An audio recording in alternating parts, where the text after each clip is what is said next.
Hello, my name is Gavin Hardcastle from Phototripper.com and thank you for ordering my Digital Blending Basics video tutorial for Photoshop. In this tutorial I'm going to show you how I often blend exposures to fix things like dynamic range, and then in the second stage I'll move on to color correction and show you how I use digital blending to affect specific parts of the image while leaving other parts of the image alone. And then finally in the third stage I'll show you some of the typical enhancements that I use and how digital blending can achieve that special dreamy look. With this tutorial, I've also included the image files, so you can follow along step by step and perform an exact duplicate and copy the processes that I'm going to show you in this tutorial. So I'll begin by showing you the two exposures that I shot here of Kilchurn Castle. So this is what we're going to end up with, and this is basically a blend of these two exposures.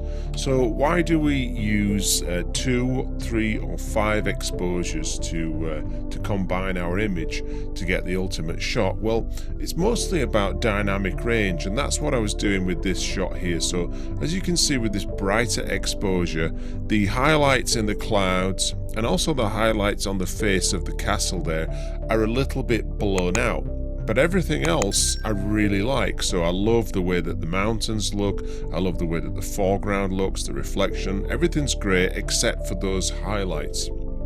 Now, I can turn down those highlights in Adobe Camera Raw or Lightroom and reduce them, but it's never going to be quite as good as blending that with a darker exposure. So this is the darker exposure, and as you can see, it's kind of dingy and gloomy looking everywhere except for these bright highlights in the clouds and the face of the castle there. So my goal here is to blend these two exposures. So what I'll do is I will open first of all the brighter exposure by hitting enter and bring that into Adobe Photoshop. I'll go back to Bridge, and Adobe Bridge, by the way, this application is my favorite file viewing application. This is where I can look at all of the metadata, I can see what camera this was shot on, I can get all the information that I need just at a glance and quickly scroll through all the different exposures to decide which ones I want to work on. So this is Adobe Bridge. Highly recommend that you use this app.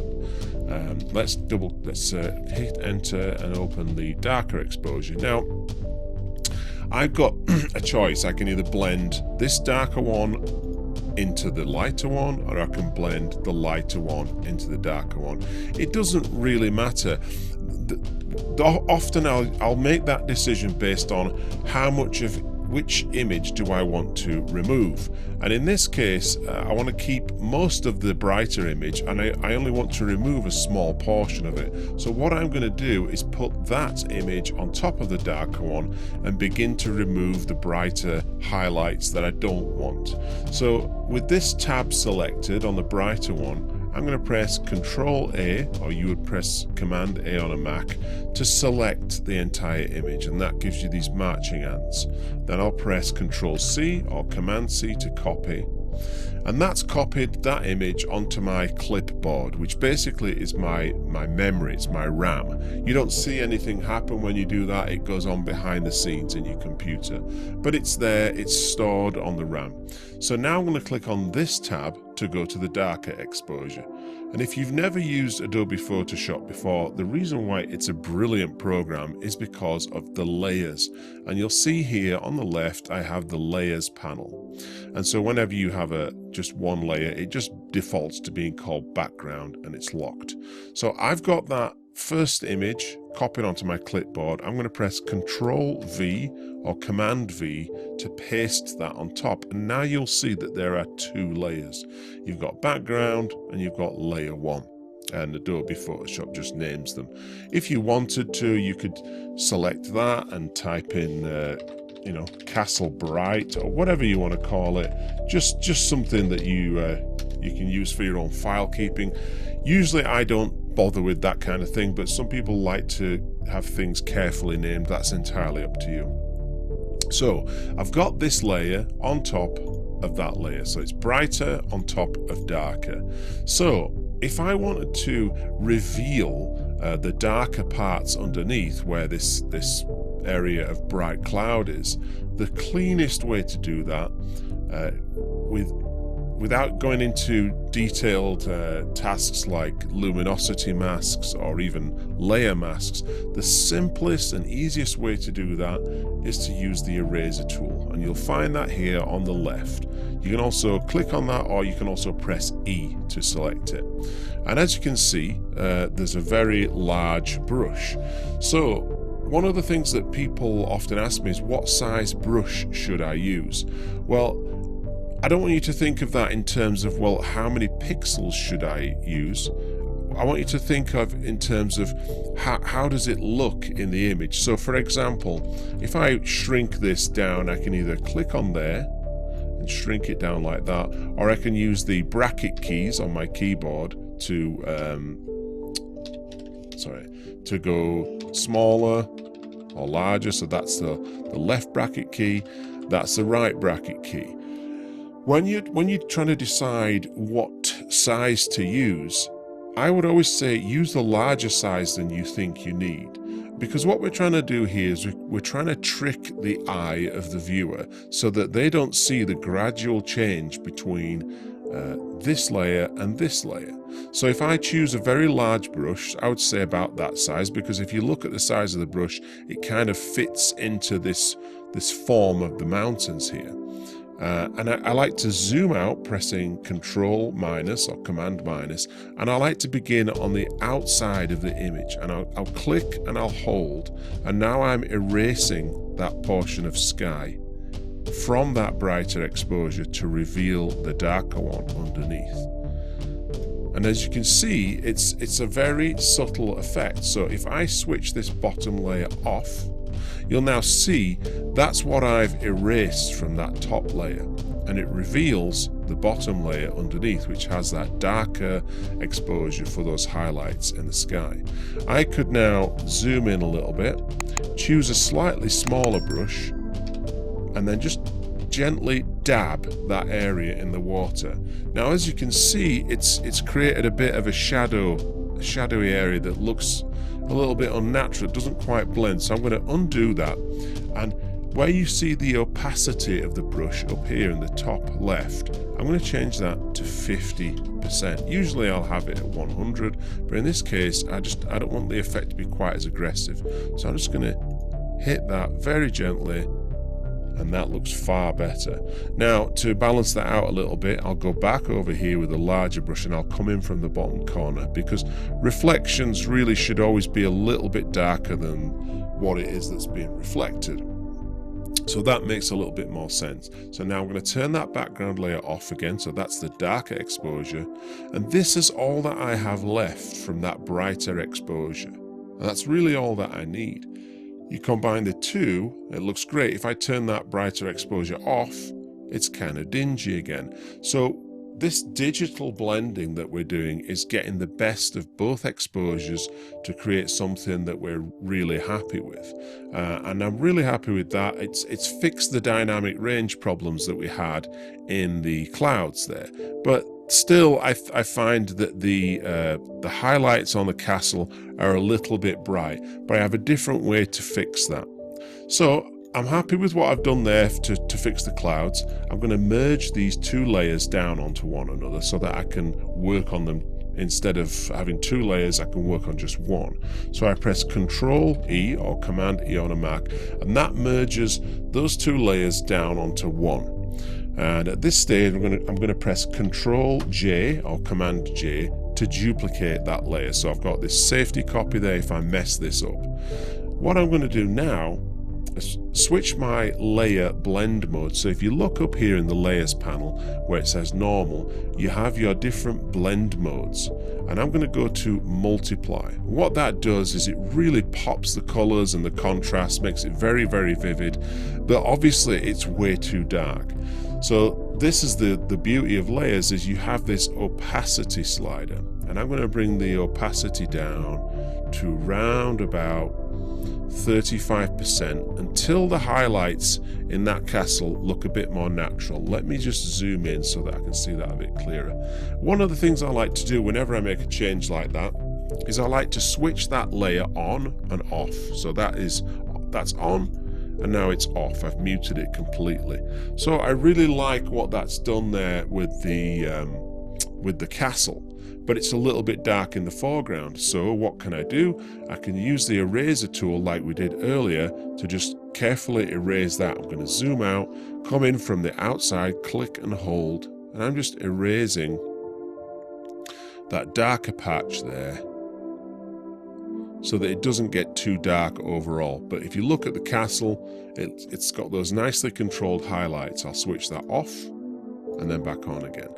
Off and back on. So I really like that 30%. Maybe I'll turn it down even more to maybe 25%. So as a rule of thumb, when I'm doing these things, I like to have the effect that I'm working on to be just noticeable. I don't want it to be too obvious, because the chances are, if it's very, very obvious, you might like that now, but tomorrow or a week or 2 months down the line, you might look at that and think, what was I thinking? So it's really good to exercise a bit of restraint and make all of your effects just visible, so that you can see that it's making a difference, but you can't necessarily tell why it's making a difference. It just looks better. So if I switch that off, definitely looks better on the face of that castle. So I'm going to keep that, and I'm going to press Ctrl E to merge that down onto one layer.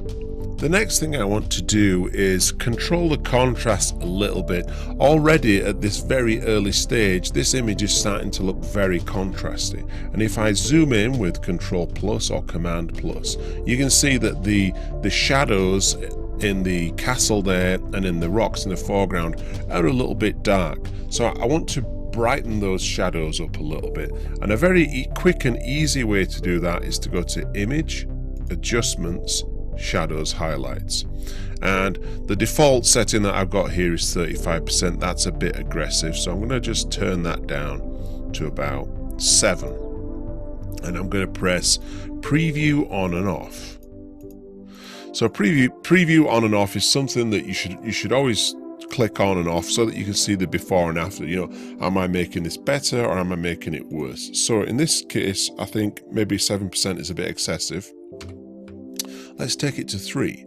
Preview on and off. I like that. 3 seems to be a bit more natural looking. It's not too contrasty, and it gives us a little bit more headroom if we want to add contrast later, which we may do selectively. So I'm going to click OK, and I'm happy with that.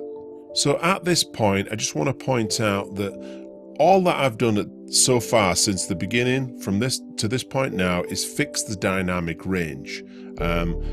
I've cut out the sky to reveal a darker exposure underneath selectively. Once I punched that down onto one layer, I then created a multiply layer, which I turned down the opacity, and that fixed the highlights in the castle there, and also made our colours a bit more vivid and contrasty. And then I boosted the shadows. So that's 3 things that I did, and all that they performed was to even out the dynamic range without using any HDR software. And what this does is it gives us a more natural, vivid look that has less noise. It's a bit more pleasing on the eye, and it doesn't look like a fake HDR shot. So all of those steps that I took, I want you to think of that as the dynamic range stage.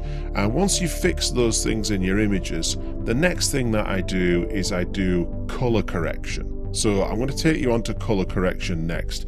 There's not a lot wrong with this image in terms of color.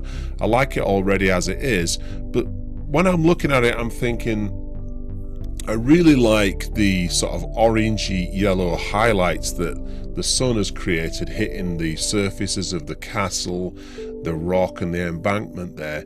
But what I also like is the lovely blue tones that you can see in the sky and reflected in the water there. So I'd like to emphasize those blue tones, but I don't want to lose the lovely sort of warm orangey tones that you can see in the other parts of the image. So what I'm going to do is press Ctrl J to duplicate that layer, and then I'm just going to add a filter to that layer. I'm going to go to Image, Adjustments, Filter, and I'm going to choose the cooling filter LBB. It's quite excessive, but that's okay. I'm going to hit OK. Now, I don't like what it's done to the central part of the image or these rocks in the foreground. So how do you think I'm going to fix that? You've guessed it, I'm going to use the eraser tool. So I'm just going to get a brush that's about this size. I'm going to click and drag. So I'm just erasing that effect from this part of the image that has all this lovely yellow color. And it's just basically cutting a hole in that layer to reveal the layer underneath. So if I switch off the layer underneath, you can see that's what I removed. But I've just made a mistake. I've noticed that it's not really having a huge effect because I've still got my opacity on the eraser tool at 50%. So let's fix that, go back to 100%, and now I'll brush over it again. And there you can see, hopefully on this video, I don't know if it's going to show, but I can clearly see that that's now cut a full hole through that layer and to reveal those lovely orange yellow tones underneath. And then on this one in the foreground, I'm just going to use a smaller brush. Just going to click, just a little dab will do you, and just gently sort of lick those surfaces to reveal that orange tone underneath. And as before, the opacity is at 100%, but if I turn that down a little bit, it's going to make the effect that the difference between those two layers less noticeable. It's gonna fool the eye, and that's the goal here. It's to make things look natural. So down at 54%, if I switch that off, you can see it's kind of grey. There's a few green tones in the sky there, a few yellows. If I switch that back on, it's definitely more blue, but it hasn't affected the lovely yellow tones in this foreground. So that's a nice combination with the blue and the yellow. I really like that.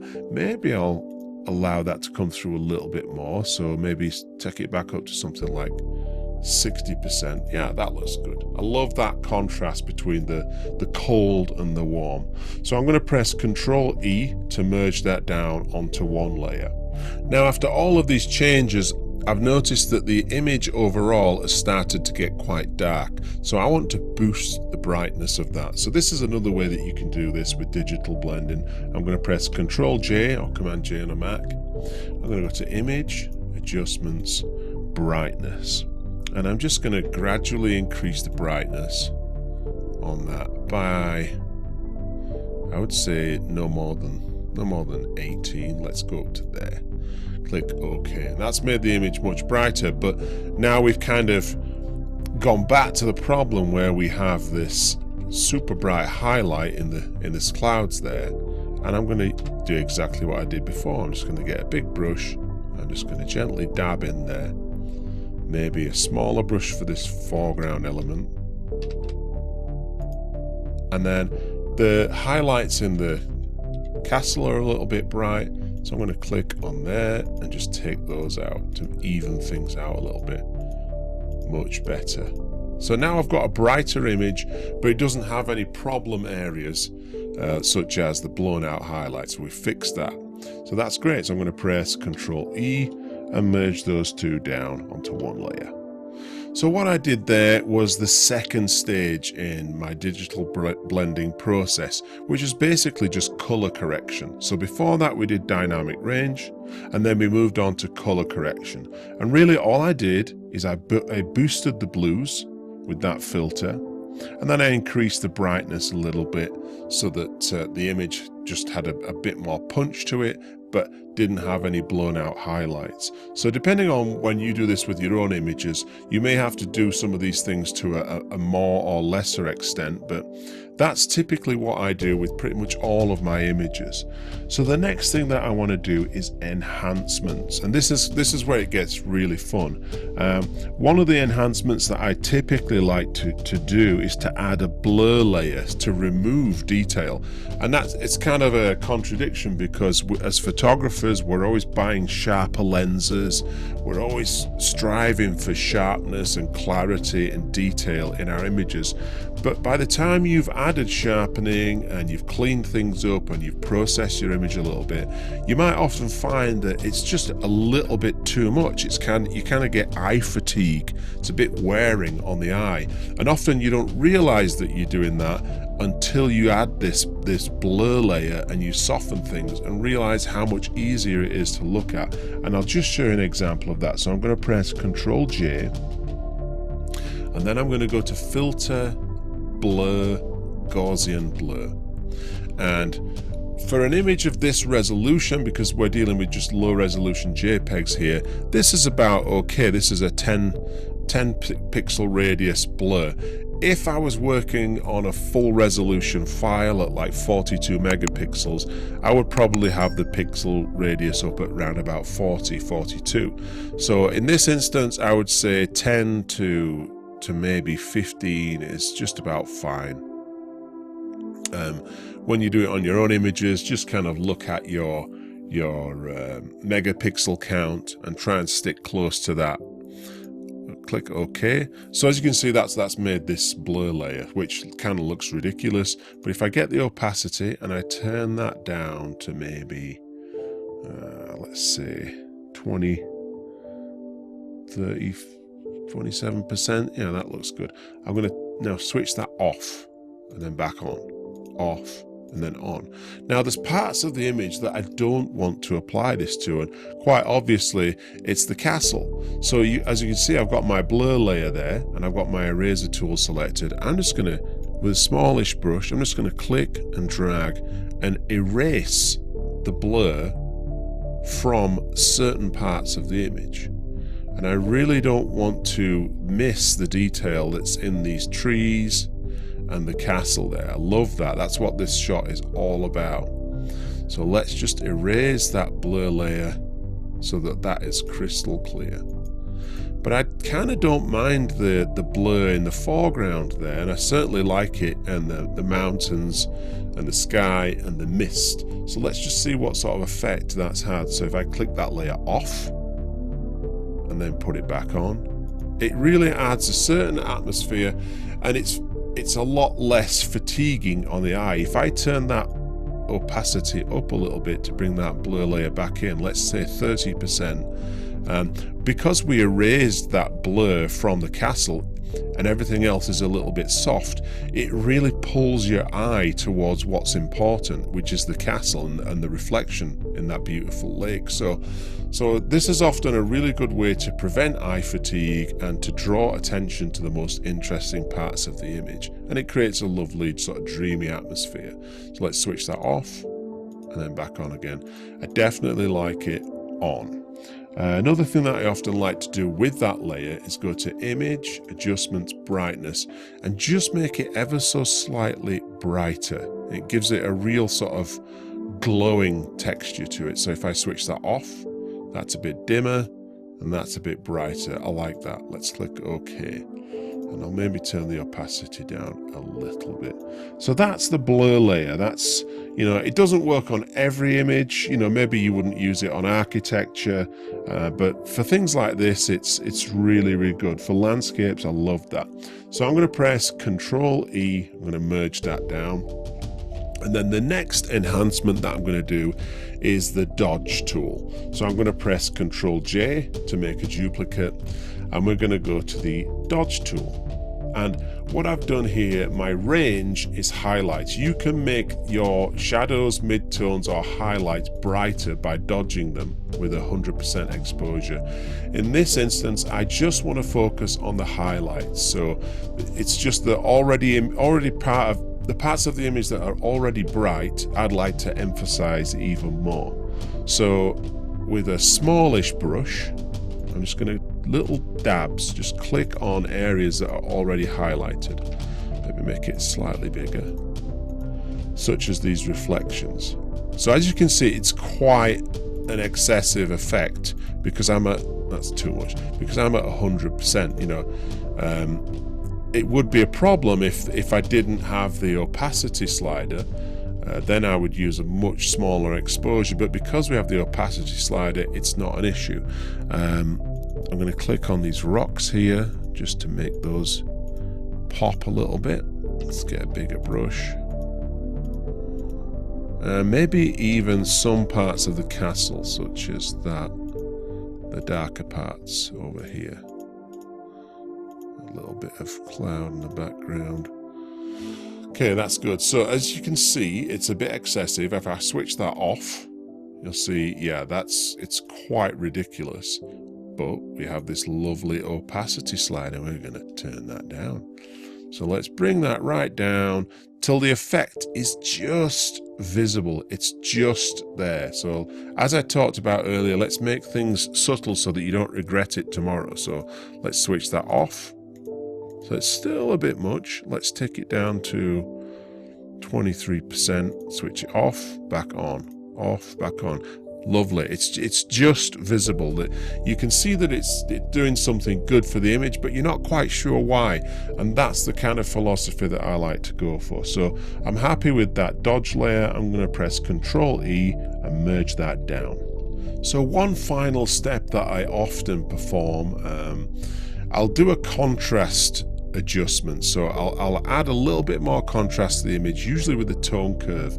But because this tutorial is geared more towards beginners, I'm going to show you some of the very quick and easy functions that Photoshop offers for things like contrast. So press Ctrl J to make a duplicate layer.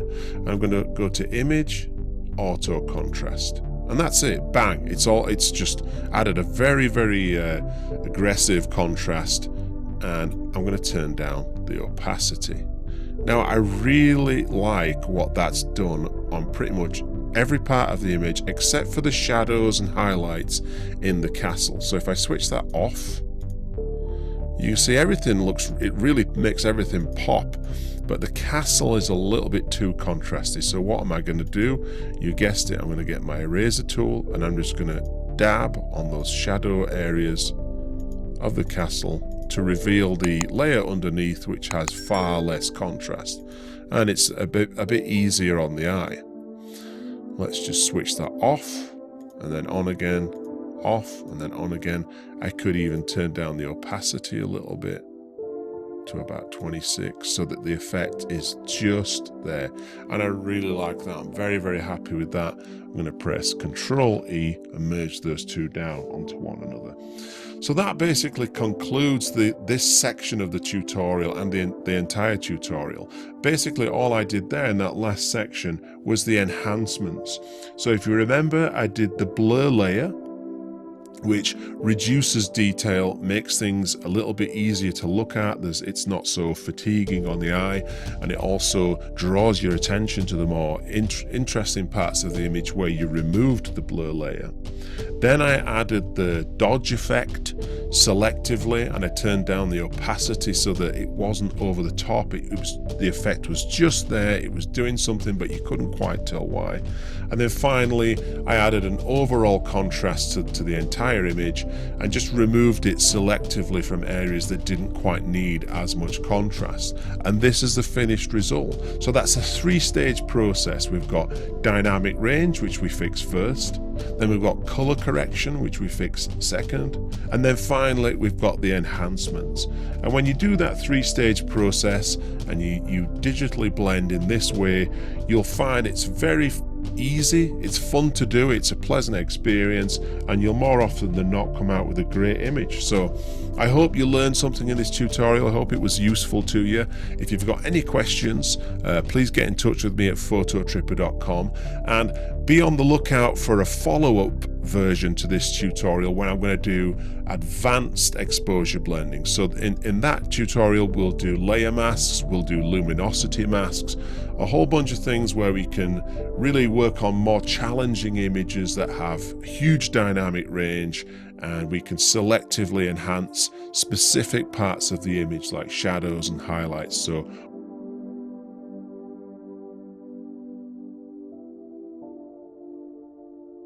well, I feel kind of silly now. I just recorded that first video and I said my big farewell and plugged my advanced version of my digital blending to come soon. And then I completely forgot that I've got this second set to do. So we've got a second set of images, and I'm going to repeat the entire process. I'm going to go through everything that I did in the first video with a few slight changes. And hopefully through this process of repetition, it'll start to make sense to you, and it'll be a bit easier to follow along. So if you look at the download files that you got with this product, you should see these 4 files here. So this is the finished article. This is what we're going to end up with. But when I shot this image, I knew that I'd have dynamic range problems, so I bracketed. I manually bracketed 3 shots. So this is my sort of mid exposure. This is the exposure that the camera was telling me to use. But a quick look at the LCD can tell you straight away that those highlights in the water are a little bit blown out. So I captured this exposure, and then I did a much darker one, which you'll see here, where the white highlights in the water are nicely controlled. They're not blown out. It's well captured. The only downside with that is this shadowy area in particular up in the top left, the bottom left, and up here in the top right was way too dark. So I did a much brighter exposure, not caring that the water is completely blown out, and so are these this bit of foliage, these trees in the top. All I really care about with this exposure is these shadowy areas, knowing full well that I'm going to blend these 3 in Photoshop to get something like this, which was a lot more controlled and even and a bit more polished. So what I'll do as my starting point, I'm going to open this darker exposure. So I'm going to select that one, I'm going to hit enter.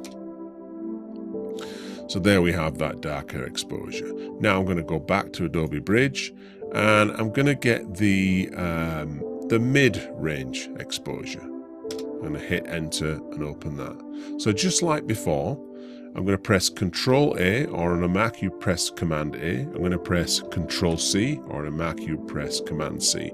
And that copies that exposure onto my clipboard, and it lives in my RAM. Clicking on this tab, I now go back to this much darker image, and I'm going to press Control V or Command V to paste that on top of that other one.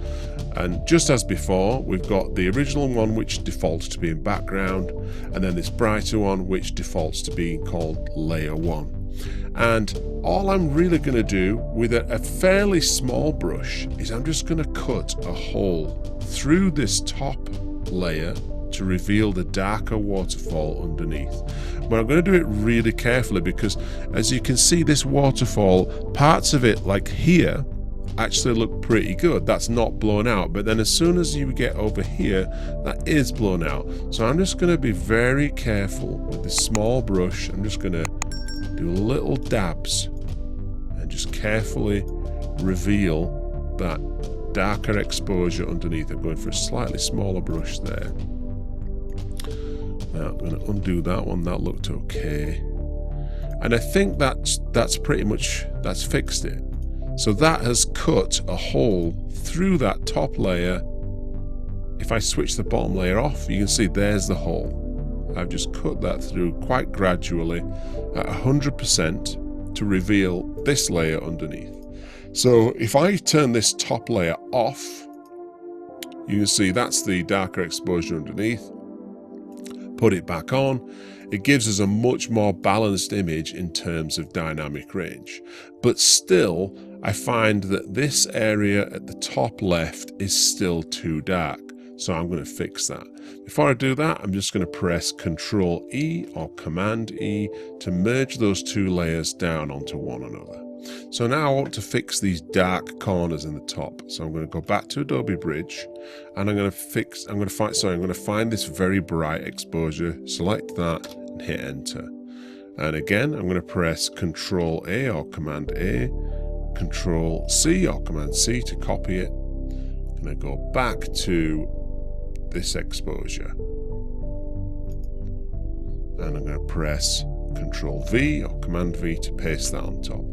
So as you can see, all that we can ever see is the top layer. If it's at 100% opacity, we can't see anything else underneath it until we switch that off or cut a hole through it.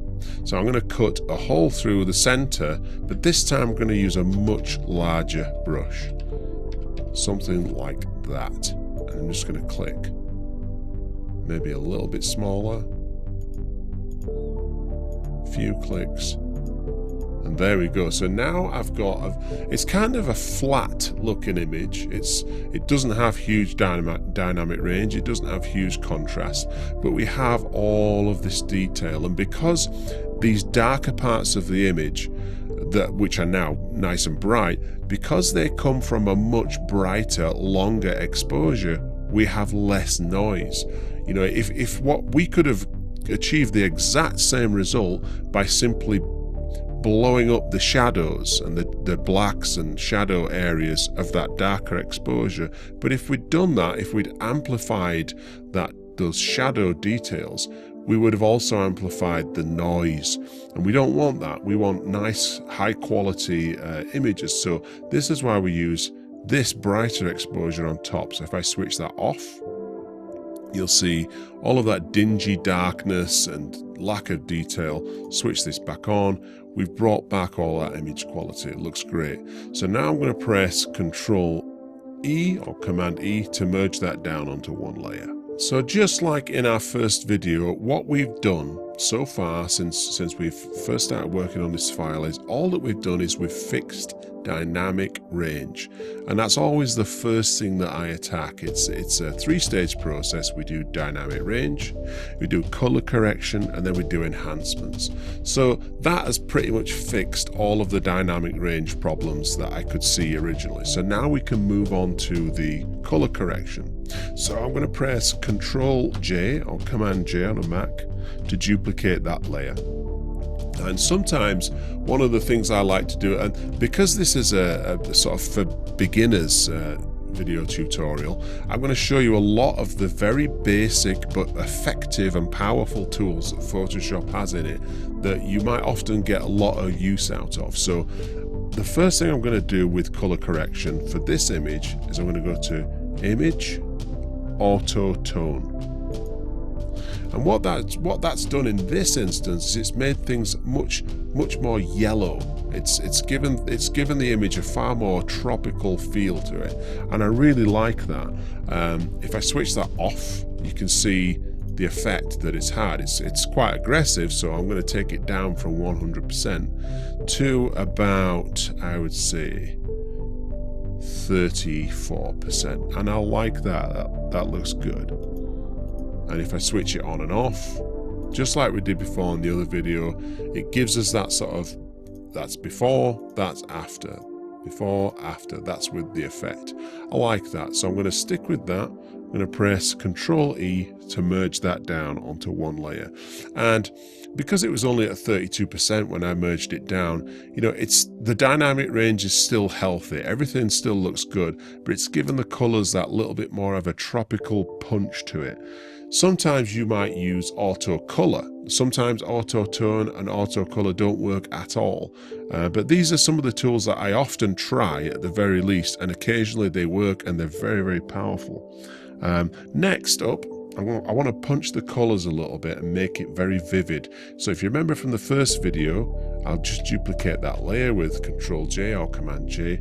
We did this layer blend mode. We created this new layer and we changed the blend mode from normal to multiply. And just like before, you can see it has this instant vivid punch to it that looks really, really good, but obviously it's way too dark. So I'm going to turn down the opacity to 30, let's say 32%, and I really like that. What I don't like now though is that top left corner is starting to get dark. So with the brush size of 700 pixels on this eraser tool, I'm just going to click once up, maybe twice up there to get rid of that, and that's fixed that dark shadow in the corner, and I really like that. So let's press Control E to merge that down. The next thing I want to do, kind of like we did in the first video where we boosted the blue hues in the sky and the water, I'm going to press Control J because what I want to do is boost the yellow highlights. So I've created a duplicate of that layer, and I'm going to go to Image, Adjustments, Color Balance, or you could just press Control B as a quick keyboard shortcut. And in Color Balance, let's just drag that down to there.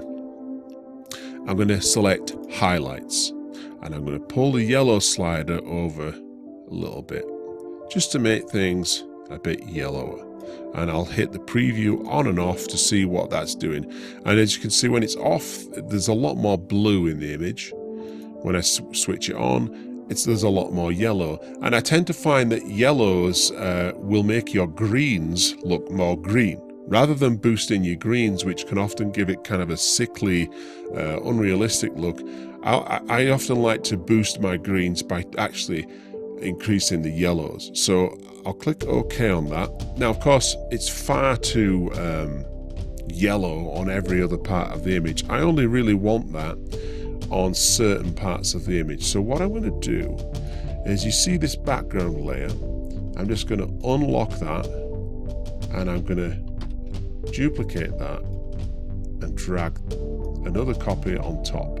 So we're back to what we started out with originally. If I switch that off, you see the yellowy hue underneath. If I switch that back on, we're back to the original colors that we started off with before we changed things to be a bit yellow. So now all I'm going to do is I'm going to use the eraser tool with a fairly small brush. I'm just going to click and punch holes in that top layer to reveal those yellower tints on the layer underneath it. So just clicking and dragging, and if you see these yellow leaves in the foreground there, I'm just clicking on those to emphasize those, kind of like that little bit of yellow that you see on the rock there. So we'll keep that, and a little bit in this tree stump. Then we'll go back and do some more of these leaves in the foreground. So depending on what you've got in your own image, you could be boosting the reds, you could be boosting the greens, you could be tweaking the cyan tones. Whatever it is that you've got in your image, you're going to maybe want to boost certain things selectively. Let's maybe get this tree moss a little bit yellower. So if I go back to the layer underneath, which is the yellow one, and really for accuracy's sake and for your visual aids, I think I should have called that yellow, right? So this is the duplicate of the original layer there, where before we'd done any yellow tints, and I've cut all these holes in it, which you can see there. If I switch the yellow layer off underneath, look specifically up here, because that's where it's probably most effective. You see it's gone. If I switch it back on, it comes back. It's subtle, but it's very effective, and I can really notice it in the foreground leaves. So if I switch it off, the yellows are gone. I switch them back on, the yellows are back. Now you might look at that and think, well, those yellows in the foreground look a little bit over the top. Well, that's okay. I can go to this yellow layer, and because I have that original layer underneath, I can get that yellow layer and turn down the opacity a little bit so it's less aggressive, and that is now revealing the original layer underneath. So it's finding that perfect blend. Let's switch that off. So that's no yellows boosted. Switch it back on, and that's where the yellows boosted, but not quite so aggressively. And I like that. So previously I'd shown you the Control E or Command E to merge things down. You can also, if you want to, in your layers panel, go to this tab here and just click Flatten Image, and that will merge several layers down onto one, so you don't have to repeatedly press Control E or Command E. So I think that's all that I need to do for the color enhancements. We've dealt with dynamic range, we've dealt with color corrections. So now I want to get on to just straight up enhancements, and this is the fun stuff. So I'm going to press Control J to duplicate that layer. So as before, like in the first video, I'm going to assign a Gaussian blur. So I can just, because I just did that, I've got this up here in my filters, and I can just repeat that, but I'm going to undo it just in case you did skip that first video. And I'm going to go and show you how I do this. I go to blur, Gaussian blur, and I'm going to have it round about 12.5 pixels. As I mentioned before, if I was using a much higher resolution image, I would have a higher pixel radius. But in this instance, this is kind of the look that I'm going for. When I'm looking at this blur layer, I want to still be able to see roughly what's going on in there. Like, I don't want it to be a complete mush of pixels.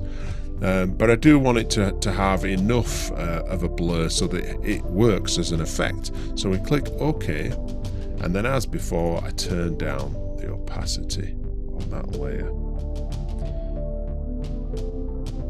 Yeah, I think maybe down to 28%. And if you remember before, one of the things I did was I selectively removed, using the eraser tool, I selectively removed that blur effect. So I'm going to do the exact same thing now. So I'm going to pick out some of the more interesting parts of the image that I'd like the viewer to pay attention to. You know, these are the things that suck you into the image and make you want to look at it. And I love these tree roots in the foreground. Even though it's a bit of a strange composition with that tree that's just plonked right there, I do actually kind of like that, just because of the moss that's on there. And I'm going to take out the blur from the water because it's already blurred. I don't see why I need to have blur in there. And I want people to look at that. That's where I want to drag the viewer's eye. So this whole waterfall, I'm going to keep that sharp, and perhaps with a smaller brush, I'll keep this ridge line up here sharp. Maybe an even smaller brush here just to get this tree standing out, so it frames things nicely. And this rock in the foreground.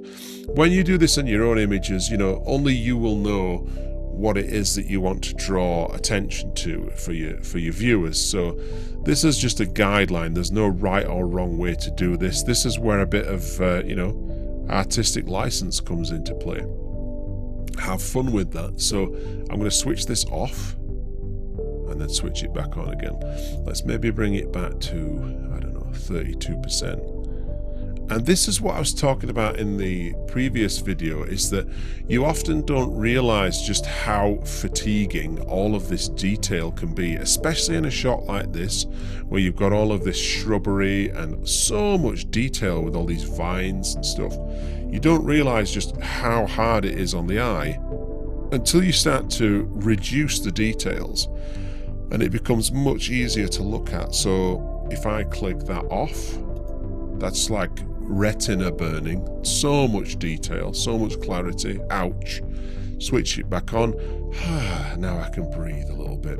I'll just take some out there because I do like these vines there, these branches.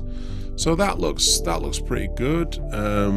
Let's maybe take some of the blur off this immediate foreground. Do like that. Those roots are just fascinating. So let's keep that. Switch it on and off one last time. Yeah, I like that. That's much easier on the eye. Another thing that I like to do with the blur layer, especially on an image like this, is I like to warm it up a little bit. So with the blur layer selected, I'm going to press Ctrl B to bring up my color balance. And I'm going to select highlights, and I'm going to increase the yellows a little bit, just a little, and also the reds. And that'll just warm things up a little bit. So let's switch that on and off. So that's off, that's on, that's off, that's on. Now, I like what it does, except for the water. I don't really want that to be more yellowy warm. I actually like the sort of blue aqua tones in that. So I'm going to accept this. I'm going to click OK, but I'm then going to remove this blur layer completely from the water. Because, I mean, the water's blurred anyway, so we don't really need that blur layer in there at all.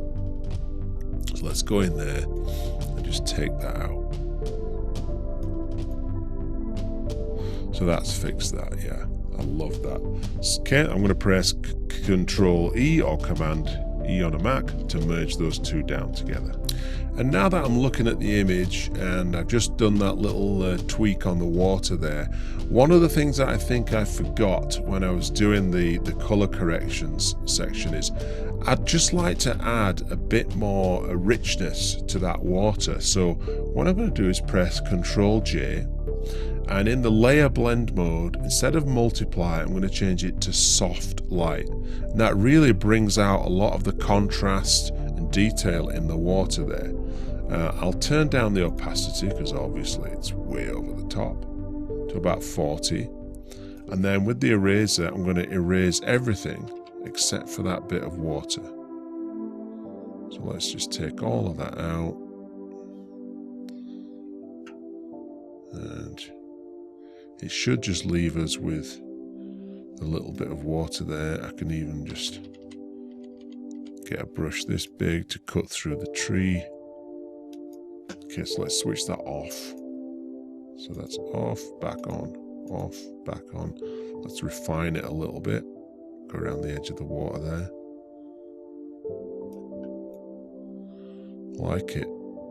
I could even, this might not work, but let's try it. Control B, highlights, and let's give it a slightly more cyan tone. No, that's not working. Maybe more blue. No, I don't think that works. Let's undo that. Let's keep it as it is. I think just the soft light is enough. And that's often a really powerful trick to use on water, whether you've got a lake that's got a reflection or whether you've got a sort of slightly opaque body of water like this in front of a waterfall. It just makes it pop, gives you a bit of dimension. So I'm going to press Control E and merge those two down. Okay, so I think at this stage, just like on the last video, it's time for a little bit of dodge. So let's press Control J and let's select the dodge tool. And we'll use a fairly small brush size. And if you remember from that video, I have my highlights selected, that's my range, and I'm at exposure of 100%, which is ridiculous and excessive. But we have this opacity slider for the layer, and we're going to turn that down later. So I'm just going to go in and brush very gently on some of the more interesting parts of the image that have a bit of color. So I'm already going for things that already have highlights in them. I wouldn't go for the water because that would just make it completely blown out. So it's things like these little leaves and little bits of moss and some of the highlight detail in the roots there that I'm going to boost. Kind of like this little bit of moss too. A little bit of moss there. All of these little bits of foliage. Maybe use a bigger brush. That's better. It looks a bit more natural with a bigger brush on some of these parts. And I think that's about it. Now, obviously, it's outrageous. You know, we would never accept that. Let's switch it off. That's off. That's on. Looks absolutely ridiculous. But when we turn this down on the opacity slider and make it just visible, all of a sudden it's a nice subtle enhancement that you don't realize why it's better. I mean, you know why it's better because you know, but if you didn't know and I just turn that off, you'd be like, why is that better? And it's you know, the effect is just noticeable. We'll turn it up a little bit more. I think that's pretty good. So let's press Control E. Okay, I think we're almost done now. We're almost there. I think what I'd really like to do though is, to me, this shot, it's about the waterfall. It's about the whole scene really, but the waterfall is the central point of interest. So I'm going to make this foreground a little bit darker.